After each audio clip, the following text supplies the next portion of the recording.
सावनेर विधानसभेचे सतत 4-5 टर्म प्रतिनिधित्व करणाऱ्या माजी मंत्री सुनील केदार यांच्या पत्नी तथा काँग्रेसच्या उमेदवार अनुजा केदार यांना या निवडणुकीत पराभवाला समोर जावं लागलंय। भाजपचे डॉक्टर आशिष देशमुख आणि काँग्रेसच्या अनुजा केदार यांचा 26,401 मतांनी पराभव करून दणदणीत विजय संपादन केलाय। काँग्रेसचा बालेकिल्ला असलेल्या समजल्या जाणाऱ्या सावनेर विधानसभेत काँग्रेसला वर्चस्वास जबरदस्त धक्का बसलाय। निवडणूक रिंगणात असलेल्या एकूण 18 पैकी 5 उमेदवार वगळता अन्य उमेदवारांना हजाराच्या आतच अत्यंत अल्प मतांवर समाधान मानावं लागलंय।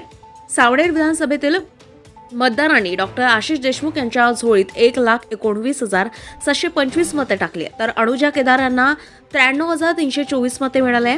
देशमुख व केदार यांच्यात सरळ लढत झाली। मतमोजणीमध्ये देशमुख यांनी सुरुवातीपासून घेतलेली आघाडी शेवटपर्यंत कायम होती। या निवडणुकीमध्ये राजकीय पक्षाचे व अपक्ष असे एकूण 18 उमेदवार रिंगणात होते। मतदारांनी भाजप व काँग्रेस उमेदवार वगळता इतर पक्ष व अपक्ष उमेदवारांना फारसे महत्त्व दिले नाही।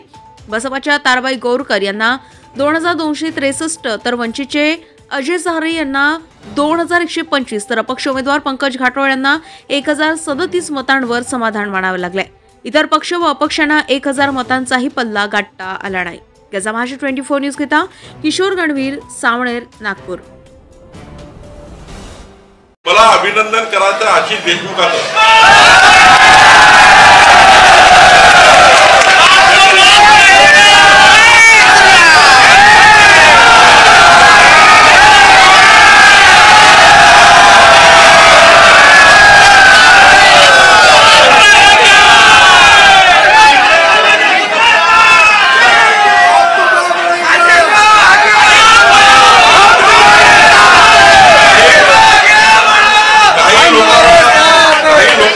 मस्ती आली होती,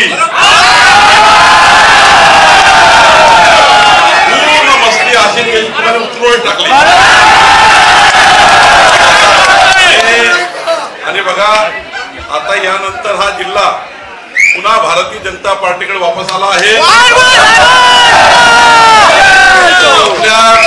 आपल्या थोड्या मताने बघा 250 मताने फक्त नाना पटोले निवडून आले।